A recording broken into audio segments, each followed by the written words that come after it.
లోకం మాధవ్ గారు. ఏపీఓలు, ఈ టెక్నికల్ అసిస్టెంట్స్, ఈ ఫీల్డ్ అసిస్టెంట్స్ ముగ్గురు ఒక గ్రూప్ కింద ఫార్మ్ అయ్యి ఖచ్చితంగా కొన్ని కోట్ల రూపాయలు దోచేయడం జరిగిందండి. అది ప్రత్యక్షంగా జరుగుతున్నా కూడా ఏమీ చేయలేని పరిస్థితిలో ఉన్నామండి. ఇంకొకటి ఏంటంటే జాబ్ కార్డ్స్ కూడా గత 5 ఏళ్లలో అర్హత లేని వాళ్లకు కూడా ఇచ్చి వాళ్ళు ఇంకో పని ఏదో వెళ్ళిపోతున్నా కూడా వాళ్ళ చేత ఇక్కడ పని చేయించినట్టుగా మస్తర్లు వేయడం, గర్భిణీ స్త్రీలకు కూడా మస్తర్లు వేయడం.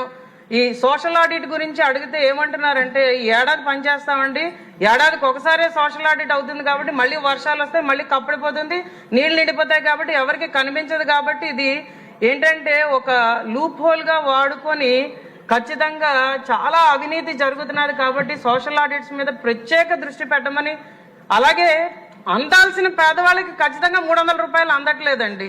100 దినాలు పని రోజులు కూడా రావట్లేదు. కాబట్టి దాని మీద ప్రత్యేక దృష్టి పెట్టాల్సిన అవసరం ఉంది. కాబట్టి దాని మీద ప్రత్యేక శ్రద్ధ వహించమని కూడా ఉప ముఖ్యమంత్రి గారిని కోరడం జరుగుతున్నదండి. ధన్యవాదాలు. లోకం మాధవ్ గారు మన గౌరవ శాసనసభ్యులు జేఎస్పీ వారు అడిగిన దానికి ఏంటంటే ప్రత్యేకించి ఇలా అవకతవకలు జరుగుతుంది, దీని గురించి మనం ఏం చేస్తున్నాం అంటానికి we have created a wage monitoring cell అధ్యక్ష for increasing average wage rate. Accordingly we will take it forward అధ్యక్ష.